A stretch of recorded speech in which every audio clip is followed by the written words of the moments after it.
Good evening, good evening, good evening. Hello, Agnes. Thank you for tuning in. Hello, Anita. This is a beautiful Thursday. Thank y'all for tuning in. Come on in, everyone. Come on in. Please like, share. We're going to have fun this month. It's time for some football. Well, welcome to Build Your Best Life with Deborah D. Smith. You know, obstacles come in all forms. I mean, they just thrown right and left. There is suicide among our young people, depression, low self-esteem, an issue with their finances. Some of them are homeless. They have lack of role models, generational curses. These are just some of the roadblocks that deter our young people. My platform is designed to assist high school age and young adult males as they follow my basic principles to overcome these obstacles and to build their best lives. You see, I believe it is better to train early rather than to fix later. Hello, Dan. Thank you for tuning in. Well, I can't believe it, and I know you get tired of me saying I can't believe how time is just flying by this year. But I cannot believe it is September. But this month, you know, it's football season, and my theme for the month is life is like football. Life is like football. And the reason I say that, if you just take time to think about it, football and life have some of the same attributes that it takes to be better in life. Just think about it. Football and life, you need to be dependable because you have others counting on you. You need to sacrifice. Again, the team in football, the team is depending on you, the owner, the coaches, your family, because they want you to keep that contract coming. In life, you have to make sacrifices in order to be successful. In life and football, you have to be in control of what? Yourself. You can only control yourself. You can't control anything else. In football and life, there's leadership. Someone has to be the leader. And as well, someone needs to follow. There's accountability in both. Then both in life and football, they want people that are selfless, not selfish.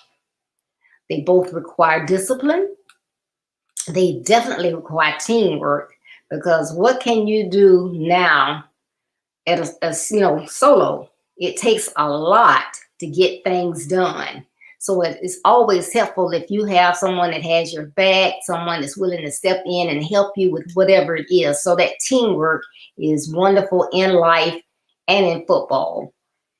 And hey, going for the goal, whether it is going for that goal post to get that touchdown or those 3 points, or if it's going after those goals that are important in life, then there are no shortcuts in either one. You have to put in the work to get what you want to get out of it. You know, if it's in football, they can't skip out on practices. They can't skip out on those early morning meetings. And we're finding out there are rules in football just like in life. You know, if they're supposed to get those vaccines, they have to get those vaccines. And in life, you know, you have to work for those things that you want. They don't just fall in your lap. Hello, Shonda. Thanks for tuning in today. And this last one, it is essential both in life and football to finish what you start. You know, sometimes people have a habit of starting things and then they get tired of doing it, or it's not going their way. They don't like who they're working with. They just throw in the towel. But whether it's football or life, you need to finish some things. Don't just give up at the first sign of trouble or pitfalls or whatever. You got to go for the goal. So as you think you have, you know, so if you're someone out there and you think, hey, I have great leadership qualities. I can be a leader, okay? But are you able to take orders from others? Are you a good listener? Are you a team player? Now, if you answered no to any of these questions, hold up on trying to lead someone because you are not ready. You have to be a good follower in order to be a good leader. So my topic for today is where you lead, I will follow. Where you lead, I will follow. Because it takes all of those attributes in order to get where you need to get as far as in football as it does for life. You just have to do some things. So you have people, excuse me, and they say, well, I'm a great leader. I know I'm a great leader. But you don't want to do any of the things that leaders need to do. Leaders have to show up when nobody else shows up. When someone falls short, you got to pick up the slack. But like I said, it is so important, Anita, and you know this, and Peggy as well, that if you are not willing to follow someone, why should anyone follow you? Now just think about that for a moment. Excuse me. So you are on a work group, and in that work group, you're not the leader. You represent your department. So whatever idea they come up with, you don't agree with it. You don't want to bend. They call a meeting for every Tuesday morning at 9 o'clock. You show up every Tuesday morning, 9:05, 9:15, 9:30, whenever you feel like it. The reports are due on certain days. You may have your report ready and it has to be in the system, so it populates on the exhibit. Many times you don't have yours in the tool, so you have to give an oral report. But at the same time, you are a leader, supervisor, or manager, or director, or VP in your department, and you want your team to do all those things that you're not doing on that work group. You want them to be on time. You want them to be accountable. You want them to turn in reports timely in the correct tool. When you make suggestions, you want them to give you feedback on those suggestions, not always, hopefully, agreeing with what you are saying, but to speak up and say, well, that's a great idea, but we maybe need to tweak it a bit or whatever. So just think about that. It's the same concept. Here you're wanting someone to follow you because you're the leader, but you don't want to follow others. So you won't make a good leader. You don't have those attributes that you need. You need to be in place to do those things that you need to do and willing to do. You just don't have the right qualities.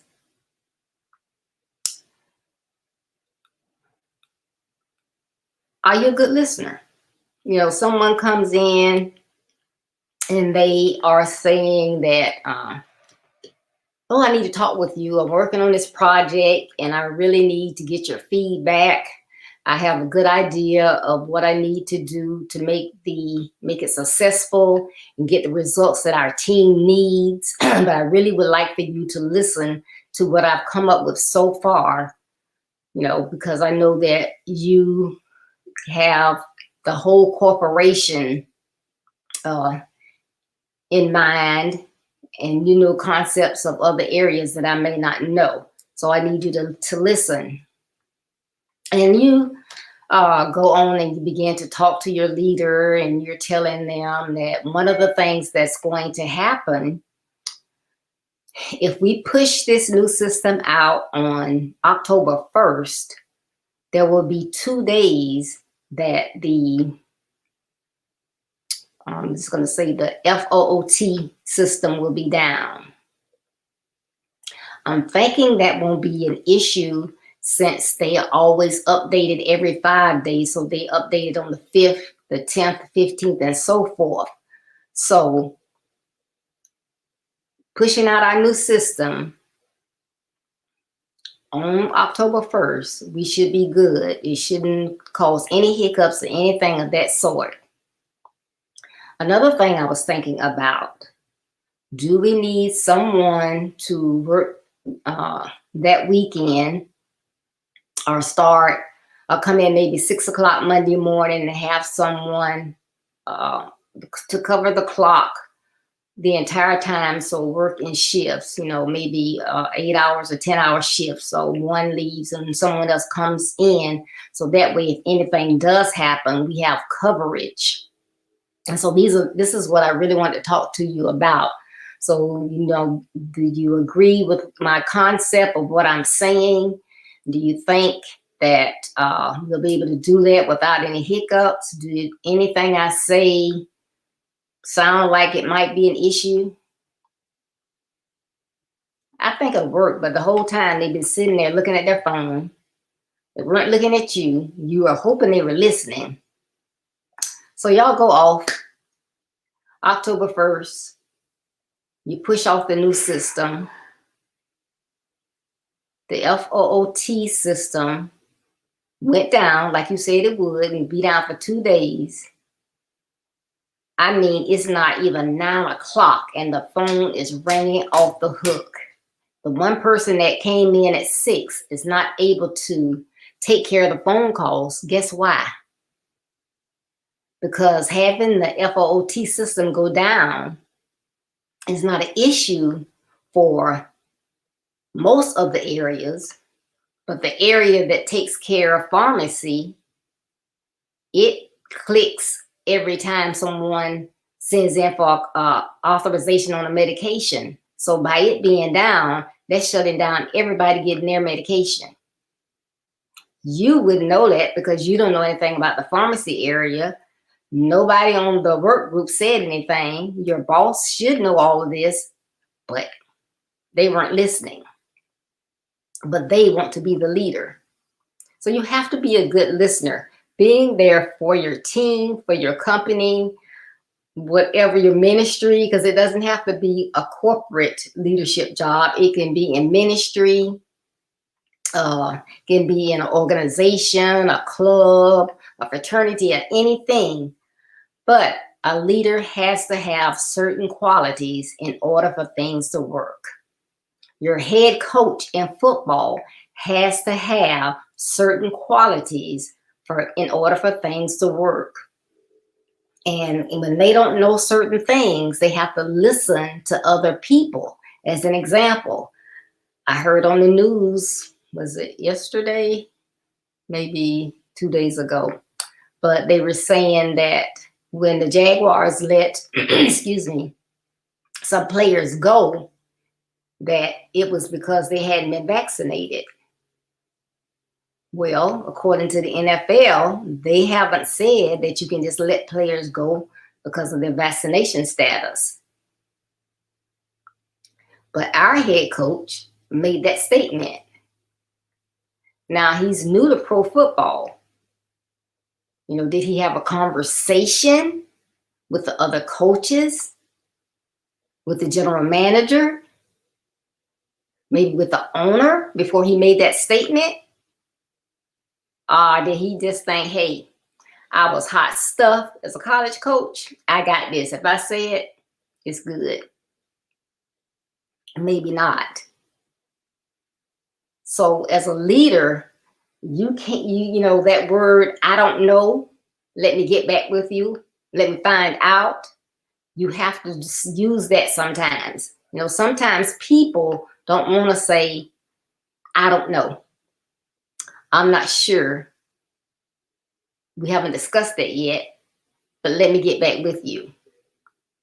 You know, so then they turn around and say, well, that was not the reason why some players were let go. So now, was it or was it not? So that makes people begin to wonder, was it really a reason why they were let go? And now they're just covering up for it. But as a leader, there are certain things that you need to know, you need to do, and you can't do things alone. As I was going through those qualities of football and life, you know, you need others for input. You cannot do everything on your own. CEOs need input from that layer up under them. That layer needs input from that layer up under them. They also need information from outside. So you cannot, whether it's football or life, do things without getting input from others and without being a good listener. Those are essential qualities that you need in order to be successful in life. And that's what it should be all about. Who wants to spend 10, 20, 30, 40 or more years of their life doing things that you're spending your energy, you're spending your money, you're spending your time, but you're not going anywhere. You're just spending. You're not accomplishing anything. What is the sense of that? You should want to do things that's going to move you along. So you need to work with others to make sure that you are on top of things and getting that done. Right? You just think about it. And y'all can put something in the comments. Can you think of a time when you were leading something and you had to get input from someone else, and had you not got that input, you would have made an awful mistake. But because you were open to making sure that you had the right information, it didn't have to just come from you, that you were successful. See, life is like football. We have to get it done. So what are you doing to ensure that you are a good follower? And you may be a follower as well as a leader at the same time. So what are you doing? Give me some attributes or some comments. What are you doing to make sure that what you're doing is helping yourself and others to move forward? You're not spinning. Hi, Jean. It's nice to see you. Thanks for tuning in. What are some of those things that you're doing? Are you showing up on time? Are you dependable when your team needs you? Are you there? If they need you, are you in the locker room taking a break? You know, we have the head coach, then you have other coaches. Then you have a defensive coach, a line coach, an offense coach. But then also you have among your players a leader as well. Now, on most of your teams, that is a quarterback, but not on all teams. Sometimes they will select someone else, but it should be someone that has the qualities to lead the team, to motivate the team, to talk team members down. You know, sometimes you get kind of heated out there.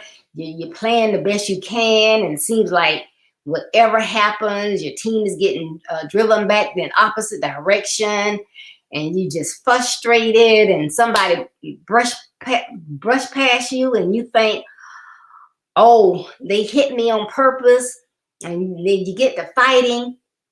That team leader needs to be able to calm you down.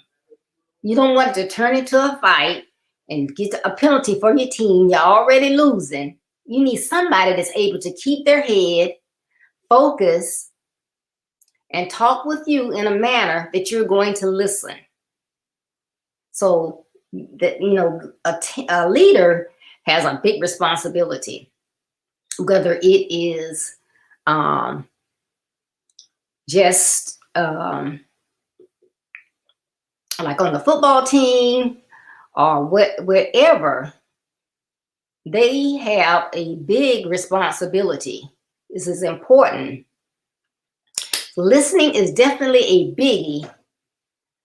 And Anita says, I also make sure that I ask the right questions. That is awesome. You can't do things alone. You gotta do the things right. Because we don't want to, at least I don't want to, like be up here saying, well, suicide is among, because when I first started doing these, I guess in 2019, suicide was the second highest cause of death among minority young men. Okay, well, I don't want to continue to say that if it's not right. Things change. Okay, now it's the third leading cause. So it has gotten better. But if I don't do research or ask someone or try to find out the answers, then I get up here and give out false information. That is never, never my intent. That is why I ask other people to come on. As you notice, I have all type leaders to come on, educators, parents, and the young people, because who knows about young people better than young people? So I have to get that input. Hello, Tamika. Thank you for tuning in. So it is important to get input and to look for the correct information if you want to be in that leadership role. But sometimes people take on leadership roles is because it's a leadership role. I'm the leader. I'm the leader. Okay, but what are you doing? Are you making a difference? Are you just there? Like I'm in Toastmasters. Well, I had a request from our president. He was doing one-on-one meetings, and his one-on-one meetings, which this is my second club. In my old club, I can't ever remember having the president do one-on-one meetings. So in those meetings, it was like, what path are you on? What is your intent going forward? How often do you want to give your speeches? Do you have a goal of moving forward? How soon do you think you're going to move forward? As I'm a level 3 now. Or do I think I want to move to level 4? What's my path? I'm on the leadership path. What changes do you think would benefit our club? So it's a time for me to give input, because during the meeting, that's not what we're doing. And, as an officer, have you seen anything the officers are lacking in, and we can step up and do something a little different? And I gave a suggestion. So, that was great, but that's being a good leader. It's not that, okay, I'm the president, so what I say goes. I'm leading this thing and y'all just going to follow and do as I say. But they're trying to make the organization good or better by, getting input from the other team players. It always helps to get information that will benefit others. And I know some of you others have some suggestions.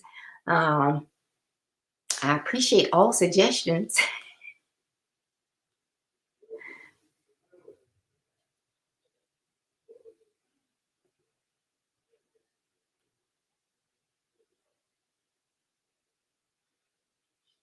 I'm just trying to see why something's not working. Sorry about that.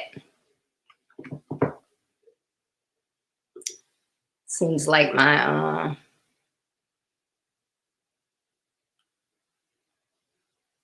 Facebook crowd and Periscope are not getting comments. So, but that's just it. Even, you look at, we were talking about the quarterback or whoever the team leader is on each team. You often see them over on the sidelines when someone has had a bad play, or they thought they made a touchdown and the refs called it back, and they're really frustrated. You'll see that leader on the sideline, giving them a pat on the back or sitting down on the bench talking to them. And that's what you need sometimes. You need somebody to encourage you when things don't seem to be going right. With a shadow of a doubt, you feel like, hey, I know that that was a touchdown. I made that touchdown. They called it back. And, that's not making me happy. So, I'm going to be frustrated for the rest of the game. But when you have someone to talk with you and say, hey, life happens, things are going to happen. You did your best. You'll get another chance. Next time, just, do the same thing, but, push a little harder. You can get it done. But you have to get encouragement a lot of times in order to move on to the next phase. So it's good when we can have someone to push us in order to do better. But I do really want you all to think about, all these attributes that I'm saying that are essential as we move forward and don't fall down into ruts. We have to work together as a team player, as an individual. So you are the only one that can control you. And that's another topic for another day. However, you are the only one that can control you. So you have to do what is going to make you feel good when you look in the mirror. So when you look in the mirror, can you be proud of who you see? Did you hold up your end? Were you dependable? Did you make any sacrifices for your teammates? When you retired, but did you block? Did you give your blocking 110% so that the running back could get past and get down the field? Did you do that? Did you take on a little extra work so that your teammate could be home with their wife as they're giving birth to their child? Are you trying to help in any way that people don't feel, flustered? I got to hurry up and get back because I don't have anybody to do my reports for me. They may get done. They might get done because nobody stepped up and say, hey, I got your back while you're gone. All these things matter because when you know that someone has your back, that's a great feeling. Because I guess, some of you might think, well, I don't need anybody to have my back. I can do it myself. I can get it done. But you never know when you're going to get frustrated that life is going to happen to you. So something can, stop you dead in your tracks or slow you down. There's not going to be every day you're not going to feel well. Every day, everyone in your family is not going to feel well. Something can happen on the way to work. Does anyone have your back? Is there anyone that you trust to have your back? Because sometimes people will say, oh, I got you. They got you all right. Oh, I don't know why she didn't do her work. I did mine. I thought she had did her work. She took off. And it can be the same person that said, I got your back. If there's anything come across your desk, I'll do it. So, before you just let go, you make sure that it's somebody that is really going to be there for you to assist you and make sure that they are being a team player and they're playing right in the game of life. Because they can be beneficial because it's hard when you're the only one trying to do something. You're trying to do it correctly. You're trying to do it timely. And you are articulate.